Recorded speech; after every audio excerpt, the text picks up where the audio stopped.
I'm Keith, and this is my dad, Kerwin.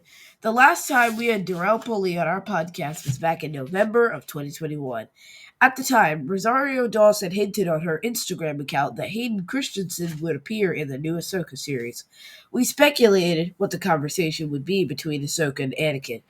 Here we are, almost 2 years later. We witnessed the reunion between Anakin and Ahsoka in Episode 5, written and directed by Dave Filoni. What does Darrell think of the meeting? Did Anakin's appearance meet his expectations? Let's ask him. Darrel Pullie is an actor and YouTube content creator. Darrel's Wonderland creates entertaining and thought-provoking Star Wars what-if videos like what if Qui-Gon Jinn trained Anakin Skywalker? Or what if Ahsoka went to Mustafar instead of Obi-Wan? Darrel, welcome again to Father.Son.Galaxy. It is good to see you guys again after such a long time. How have you guys been? Oh, we can't complain. We're doing all right.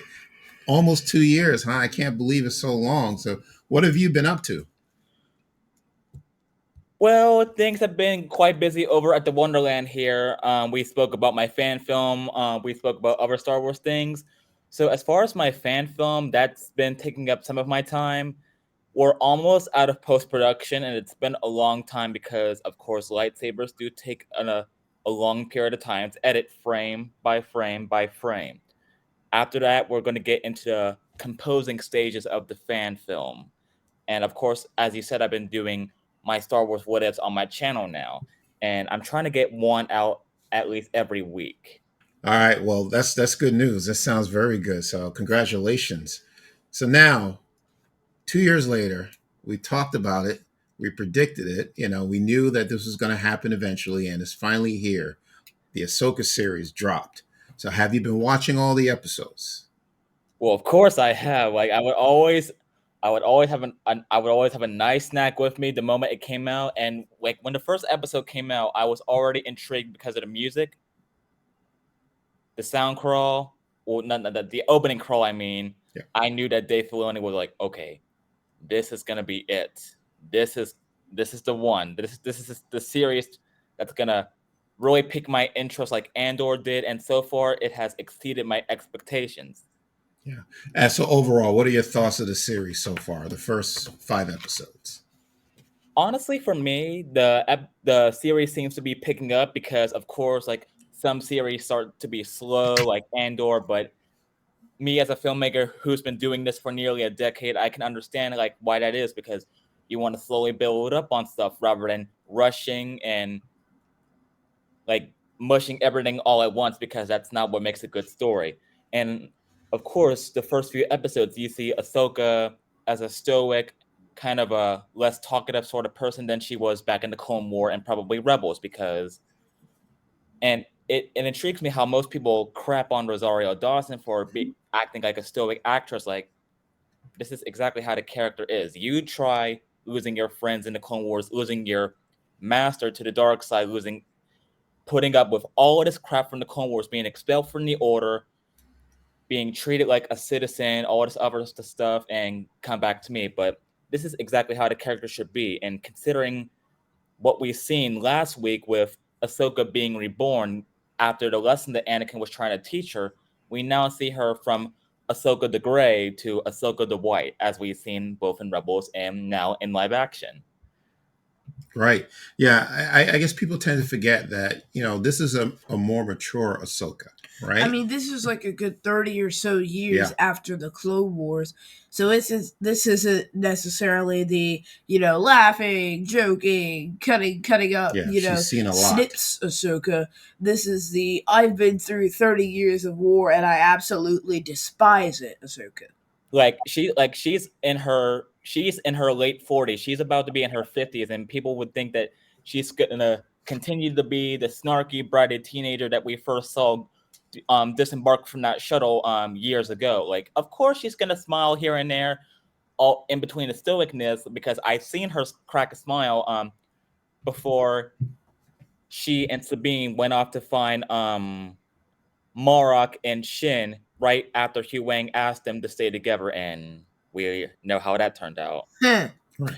The sting of betrayal. The worst part about backstabbing is that it comes from the people you trust the most. Right. Well, you want to explain what you mean by that, I mean, Sabine. Sabine?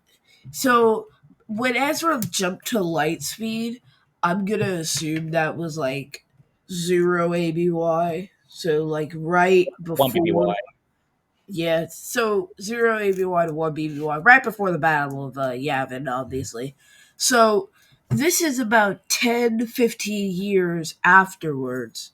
So Ezra, let's just go with 10 for simplicity.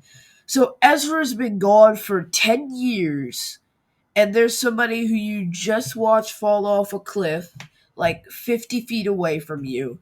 And there's somebody who could have left this island a decade ago and you would have had no idea where he was. He could have crashed on some abandoned planet and became like a part of the Ewok society for all we know. Like, I don't know why Sabine is putting all her trust in Ezra. Like, I'll be honest, if I had a friend or like a brother, even like if Maceo ended up getting lost in space for years, I'll be honest, I would want to find him, but I wouldn't like prioritize everything over him. I would in a way. But if there's people who I can help actively right in front of me and there's a promise that there might be somebody far away who I can help, like a bird in hand is better than two in the bush, to put it simply. That's what I was thinking too, because of course people are saying that they had all this time to find Ezra. Like, what stopped them from doing it? Like you have to prioritize. Like, you can't just sacrifice the whole galaxy to save one person. Like, as Ahsoka said back in the Clone Wars, when it came to the On the Run arc with Saul Guerrero and Steele Guerrero, she said that purpose must come before feelings, because at that time, Saul Guerrero went to the castle to try to save the former king, King Dendep, and got himself captured. The other rebels wanted to free Saul, but Steele went against the idea because purpose had to come before feelings, and they didn't have the manpower or the firepower to do both. What do you think of the idea of Sabine wanting to become a Jedi and Ahsoka training Sabine? Were you surprised by that? When you look at it, back in Rebels, when Kanan was trying to teach Sabine lightsaber combat, of course, he wasn't necessarily getting through to her at the start. And Hera and Kanan would actually talk about how it's going. We have to remember that everyone is attuned to the Force, but when it came to Sabine, Kanan said specifically that she is just blocked. That really didn't specify she had Force sensitivity, but it didn't specify if she did or not. Like, she could, maybe she couldn't. Maybe it's not being just about a Jedi. Maybe it's just something more than a Jedi to me. And of course, she tried to use it twice, both on that cup and on Shin. Yeah. And Shin was like, "You have no power." Yeah. I felt If she is indeed like Force sensitive, like, she could be like the next coming of Tar Vizsla, excluding Grogu, because of course he wasn't born on Mandalore. Tar and Sabine were. yeah. I'll be honest. I feel like this Sabine is a Jedi thing doesn't work. Like if she were like a Maz Kanata Force type, the type where you can sense the Force and you can feel it flowing through you, but you're not exactly about to pick up a lightsaber and put on your robe and start fighting. Like Sabine being trained with a lightsaber, that makes sense. She's around two Force sensitive constantly, sometimes three, which is in the presence of four lightsabers. So you'd think she'd want to learn how to use one on her own, because everybody else has like their own weapons. So does she. I feel like Hera's honestly the one with the least weaponry because she has like a blaster pistol. I don't know why she didn't pick up a saber, but it made sense that she got trained, and it would also make sense if she could kind of feel the force. But if we're going all out, Sabine's force pushing people, she has the same abilities as Ezra. That wouldn't make sense because why did it take like 15 years for anybody to find that out? Yeah. You That's a might good want to point. ask. You might want to ask Leia that. Well, I mean, that's a very good point, right? Well, The, I'm What? sorry, no, no. dude. I mean, actually, you gotta. Well, if you think about it, Darrell, I mean, she found out that she was related, as a In Return of Skywalker, the Jedi. very late. Although I'll be honest. prior So to did that, Luke. He right? found out he was force sensitive at like 19. Okay. By then, the Jedi Temple would have told him no 15 times over. Well, that's Like, true.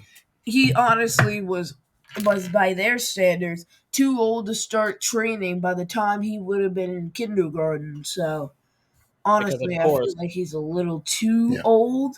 But then again, Luke mastered it perfectly. He's the iconic version of the Force. Yeah. Like, he's the one Force wielder we always think about, besides like Darth Vader and Yoda and Mace Windu and Palpatine and stuff. Like, he is honestly the face of the Force. But Leia found out what, like 4 years later, I'd say, because of the 3 year gap between A New Hope and Empire Strikes Back, and the 1 year between that and Return of the Jedi. So about at 23 is when she found out she was force sensitive. It's still late. Like, by then, she would have already been able to vote and drive, and so would Luke, in human age, of course, and drink actually at 21. But honestly, I think it would have made more sense for Leia to actually show force sensitive abilities rather than it being 30 years later and she just decides forget about Okay. it and I force I, floats. I see. We're heading to the Last Jedi. Okay, let's come back. All right. Just like the Last Jedi, Yeah. force Well, floating here we straight go. into the trash bin. We're here. All right.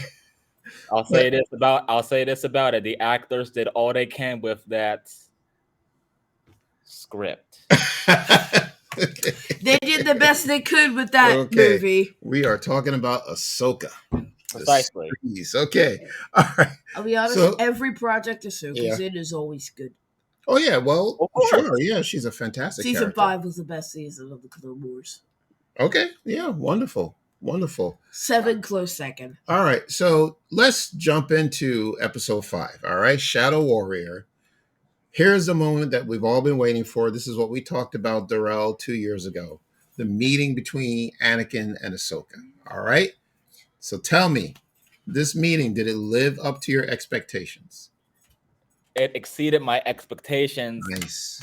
Kerwin. All right. I am dead serious. When it came down to it, because after watching the ending of episode 4, I was already thinking like, okay, what's gonna happen now? Like I can guarantee, like I can pretty much speculate what's going to happen. And then, of course, when they spoke again after Hugh Wang was being depressed about what happened in the last episode, the moment I heard their first dialogue, oh, you look the same. You got old. Like, oh, now it's gonna be a great episode. And with the flashbacks and the lessons that he was trying to teach her, because of course she lost a battle to Balin Skull, and she could have died if she didn't get dropped into the world between worlds. So Anakin was really trying to teach her like how to live and how to not be not be anchored so much by the past of maybe holding herself responsible for Anakin's fall, for what the Jedi did to her after the temple bombing, for what Barriss did to her, and everything in between. And I really enjoyed the flashbacks when it came to the Battle of Ryloth, because that was the flashback.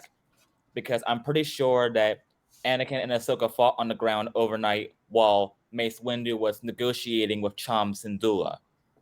And the only difference is Ahsoka isn't wearing her first uniform. She's wearing her Tales of the Jedi outfit, if you didn't notice that already.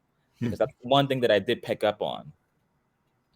By the way, I feel like it was also easy to track the timelines because Ahsoka's season 7 outfit, we have a Funko Pop of that right above the one where she's wearing her season 1 outfit. That was, first of all, she has the blue sabers, and secondly, the outfit's mostly blue, so we can easily tell like what season it's from. Mhm. Yeah. What was very interesting to Honestly, me, season 7 was goaded. season 7. Oh, yeah.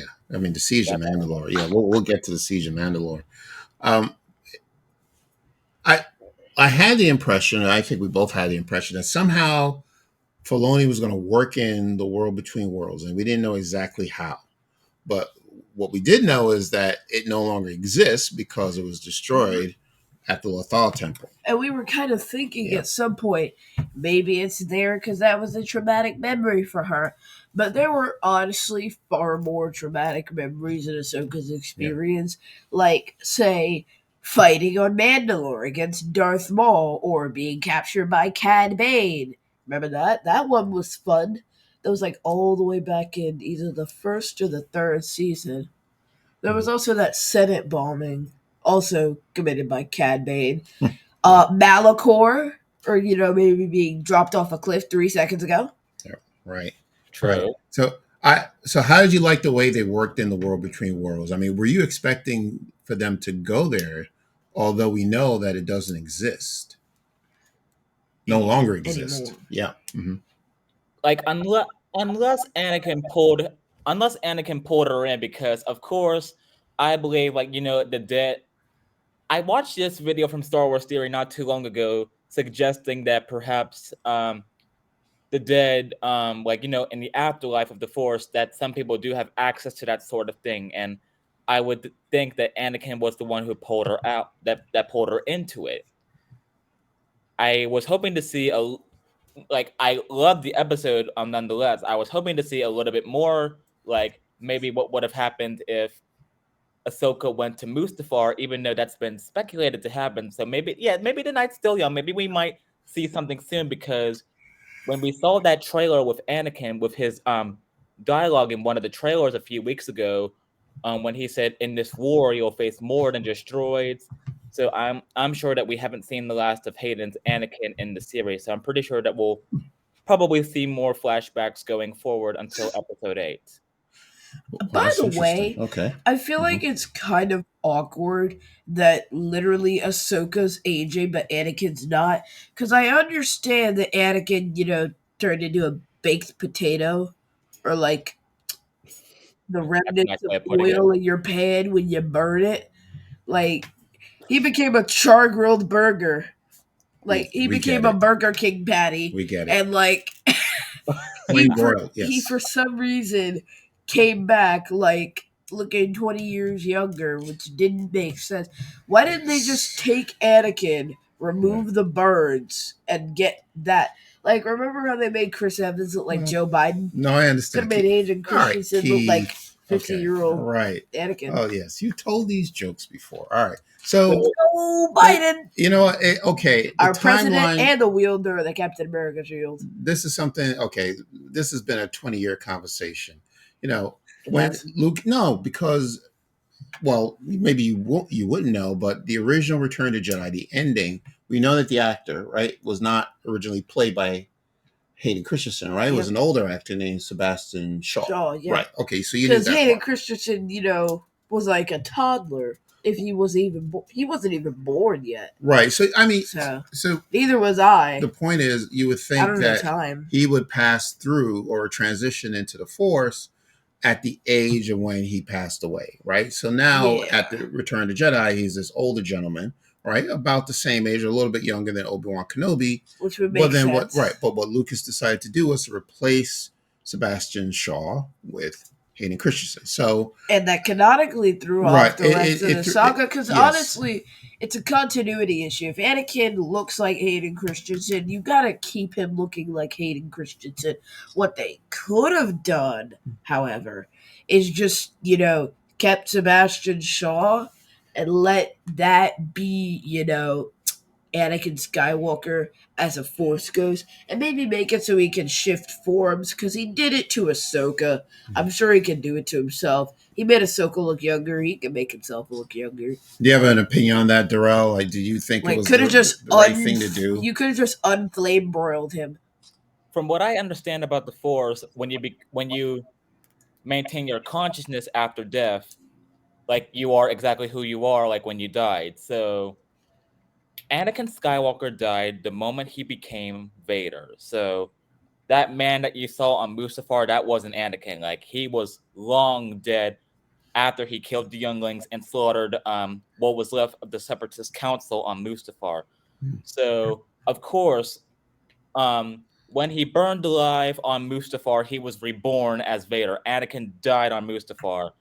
So the persona of Vader came around. Uh, Of course, when you see old Ben die as a Force ghost or Yoda die as a and came as a Force ghost the way they died being who they are, not being some dark side person. So, of course, Anakin would be exactly the way he was in Revenge of the Sith prior to his events on succumbing to the dark side. At least that's what I can tell from it.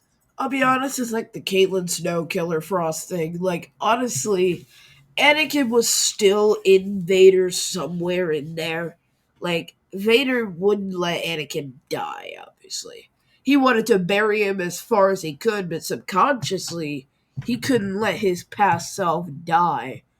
Like, I feel like that might have been why he spared Luke. Not just because he was his son, but because Luke was kind of a remnant of the old times back when he wasn't this monstrous form without legs or an arm. You know, back when he wasn't like evil, when he was a good guy, when he had a Padawan, and when his master didn't hate him. He's kind of driven by hate at this point. Like his old master cut off his legs and his arm. I'd be upset too. Like, I'd be uh, honest. I'd be like, what am I supposed to do? well, there's certain events that led up to that. It wasn't just like, Well, I hey, mean, you he did know, massacre well, thousands of Jedi and absolutely, absolutely, clones, you he know. had to be stopped. And given how Palpatine told him that his wife died, like of course, like there was no point anymore because originally, Good, like technically, if afterward. Pad if Padme was successfully saved, even if he became Vader, the original thing was, if I remember, because I remember reading this somewhere, maybe Lucas said it, or maybe I read it somewhere, but I know that if Padme had lived, even if Anakin became Vader, like after having this power or whatever, even though it didn't exist, Anakin would just kill Palpatine because, hey, I have no further use for you. Padme lives, so you're done. It's over. Now I gotta spend some time atoning for what I did. Good. Yeah, right. I think sometimes Anakin made foolish decisions, like the Cool. decision to just not throw Palpatine in jail the moment he tried to trick you into like becoming a Sith. Like, I understand that you're having visions, but that doesn't mean Padme has to die. I mean, we already know how the future works with Loki and the TVA and stuff. Like, you know, if you're in an event that's destructive, changing things around won't do much. But if it's not a destructive event, it's not definitive. So I know those same laws don't apply to, Star Wars, but I feel like it would make sense if he could, just not let that happen. Yeah. Like put Padme in the hospital for like a week so they can monitor her and make sure she's all right. Honestly, that's how you save someone rather than Mm. being like, I have visions. How do I save her using the force? You don't. Go ahead, Darrell. Force healing's not an ability. Force healing wasn't an ability until 2019, buddy. Well, of course, when you say that Anakin could have told someone that reported that when you say that Anakin could have reported Palpatine about being a Sith Lord by Republic law, like it's not like illegal to be a Sith Lord, just like it's not illegal to be a Jedi. But if Anakin and the Council can somehow prove that Palpatine orchestrated the war, now that's a different story. And then okay, so if they could successfully prove that, then Order 67 would be in effect. So Order 67 would give the clones authority to arrest the Supreme Chancellor if they are like not able to fulfill their duties, or if the Chancellor has betrayed the Republic or sabotaged them in any way, and if necessary, execute the Chancellor. But I'll be honest, 100 clones have nothing on Palpatine. Like, even if he doesn't have a lightsaber, his force lightning and mind tricks alone are enough to defeat most clones. And the specialized ones, like Rex, Cody, Fives, if he hadn't lost his mind, Fox, Wolf, those types of clones, Gregor, even, they probably would have been able to survive the mind tricks because they're the clones with the plot armor.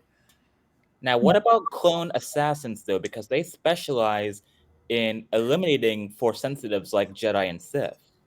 Yes. But here's the thing.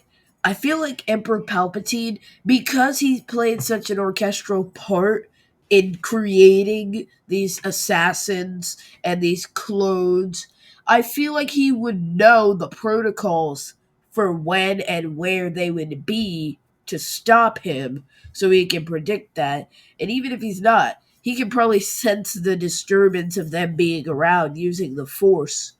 So honestly, I feel like clone assassins wouldn't be able to do anything either. Like they could attack from a distance, but you need an army of clones and some Jedi to defeat Palpatine. Like literally, three or four Jedi were fighting Palpatine all at once, and they still lost. Hmm. Like a bunch of them got like beat up. One of them got thrown out of a window, ripped Mace window. So Ooh. Got it. like I feel like an assassin wouldn't stand a chance, and neither would like the 501st or the 212th or the 109th. So, what are your predictions for this upcoming episode? Do you really believe that? Well, I know he'll come either way, but what are your expectations? Do you think we're going to see the Great Grand Admiral? I believe that we will because by now the next episode will be the penultimate episode, and that means in 2 weeks Ahsoka will sadly be over. But that also means that by now it's high time we at least got a tease of Grand Admiral Thrawn, a little bit of water to dip our feet in, if you know what I mean. Like I think since it's been 6 episodes already, we should get some Grand Admiral Thrawn action. And by the way, I'd like to just briefly note how nice of them it was to give us 8 episodes instead of like 16. Like I honestly, I would have liked 16, but if you're making 16 episodes, I feel like you're not going to be able to do a character as much justice as you would with 16 20-minute episodes rather than like 8, 40, 50-minute episodes. So, like The Bad Batch, great show, quite a bit of filler. Whereas Ahsoka, we're getting to the real meat and potatoes of the show really quickly. Yeah. That two-parter, flawless. Okay. Yeah, I do think that this episode, upcoming episode, episode 6, we will see Thrawn. I wanted to just finish up about Ahsoka and Anakin. Just talk about the lesson that Anakin was trying to teach Ahsoka. You know, he mentioned that he wanted to finish her training. This was a live or die situation. What are you going to choose? And then he mentioned when they were at the Siege of Mandalore, we know that Anakin was not there at the time because he was on Coruscant trying to save trying to save the chancellor at the time, Chancellor Palpatine, From an attack he created himself. right? And then what Anakin said to Ahsoka, which was I thought was very important. He says, "Within you will be everything I am, all the knowledge I possess, just as I inherited knowledge from my master and he from his. You're a part of a legacy." And then Ahsoka replies, "My part of that legacy is one of death and war." And Anakin says to her, "You're more than that because I'm more than that." I think I explained that legacy in Yeah. episode Well, 5. Yeah, but I wanted Like, you know, with the Sith Lord and the Frog Man. to. Okay, but I wanted to. Shall I explain it again? No, I wanted to hear Darrell's. Well, your opinion of this conversation with Anakin and Ahsoka about the legacy. What did you think of that? What was he trying to convey to her? And she also mentioned this is something that she couldn't get over is the fact that he turned into this very evil person, and she probably thinks that she's going to follow that same path, and she doesn't want to be a part of his legacy. So, what do you think of this conversation? I feel that, as I said before, when it came to the lesson live or die, because of course she almost could have died with her duel with Balin, and now he's trying to teach her like how to lead and how to like be not so burdened by the past and try to be the person that in essence try to be the person that she was during the Clone Wars, leading and being a little bit uplifting. And when it came to the Siege of Mandalore flashback, I believe that that she was just basically, as I said again, like reminding him, like, look, you were more powerful and more dangerous, and she's basically like reminding him of everything that he did, slaughtering the younglings, turning against the Jedi, and being Darth Vader. And that's when Anakin got a little bit annoyed that she's not getting it. Like, it's like, you're not getting it. Like, you're not getting it. This is not about me here. This is about you. You didn't learn anything yet. And when they fought in the World Between Worlds after he kicked her right back into it, people are saying that Ahsoka, oh my god, Ahsoka beat Anakin. What is this? If Anakin wanted her dead, He would have done so already. precisely. So when she disarmed him, you can see, like, you could see Anakin's red eyes, but if you could see it in a blink of an eye, when she moves the saber closer to his neck, her eyes become red. Like, as Anakin said, she's everything that he is. But of course, she would throw the saber away, and she would tell him that she chooses to live. Yeah. Yeah. Yeah. I Very think powerful. that fight was amazing. Yeah. And also, if you look at Anakin's face, he looked proud in a sense. Mm-hmm. He wasn't Yes. like beaming with pride, but you Yeah. could tell he was happy on the inside that his Padawan had turned out even better than he would have hoped. Exactly. Like, yeah. That's that very fight, what, like you said, if Anakin really wanted to win against Ahsoka, by all means, this is an Anakin that's been, kind of floating in the World Between Worlds for quite a while, and he's also the same Anakin that became an expert killing machine as Darth Vader. So I feel like he's not lacking in the combat department. So good. Yeah. Yeah, and what did he said to her after she decided that she was going to choose to live? He says, "There's hope for you yet." I thought that was wonderful, and you're right. I I feel think like he that's was something he very said happy. already. Yeah, yeah. So, Darrell, I wanted to ask you. I saw that you posted your latest video. It's a what if, and it's called "What if Ahsoka stopped Anakin from becoming Darth Vader in the World Between Worlds?" Now, without giving away spoilers, because we want people to see the video, but tell us an idea of how you came up with the storyline and what details can you provide about your latest episode? It's been something that something that I have been thinking about for a while, long before the Ahsoka series, and it's something that I wrote like a week prior to episode 1 of Ahsoka. So when I saw the World Between Worlds, I figured that so if I see more photos of the World Between Worlds in the next episode, I could put those stills in for the next one. So my personal belief is that Ahsoka would either try to convince him or die trying, and that's as much as I can give without giving the whole thing away. Nice. All right. Mm-hmm. That's wonderful. I'm hoping to see something like that, and like going forward with the Ahsoka series. Maybe she goes back. Maybe she sees more. Maybe what maybe something that she could have done, should have done to prevent his fall. Maybe because, of course, like aside from the one coming in 2 minutes, we have two more to go after this one. So Yes. anything could happen. And I'll be Exactly. honest, I think except for the fact that Ahsoka wouldn't be a character until like what 8 years later, not even 8 years, like 3 years later. And also, the fact that Return of the Jedi and A New Hope and Empire Strikes Back were already written, I feel like she would have been able to stop him. I just don't know how, and I don't know if I'd be right. Like, if we stack the facts, I don't know. You're gonna have to watch Darrell's episode and find out what he Exactly. That's thinks. right. That's right. Yeah, we'll just leave that open. We want people to check out your video. So, Darrell, always a pleasure having you on the podcast. We can talk for hours, Of but we, course. want to, respect your time. I Where can think you're people? the second guest we've had on our show twice. That's true. We haven't had many return visits, so you're in an Honestly, you're elite like group. part of a high society. There you go. We should just mail y'all all packs of That's Biscoff right. cookies. Up there you go. All right.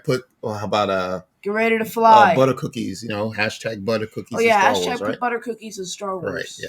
If you guys ever want me back on in the future, I'm just one text away. I'm happy to come back anytime. And with this new website here, Restream, I might be saving that for the future because maybe I want to start. I've been thinking about doing my own podcast with Star Wars celebrities like Ashley Eckstein, maybe Matt Lantern, maybe James Arnold Taylor, but the other websites have been like iffy. So, but Yes. I'll consider looking at this one and see what I can do with it. Yeah. Yeah. That sounds awesome. Yeah. We agree. We'll see if we can help you. We love Restream. All right. Thank you. Where can people find you? Okay, so you can find me on my Instagram at Darrel's Wonderland. The username is Darrel's.Wonderland.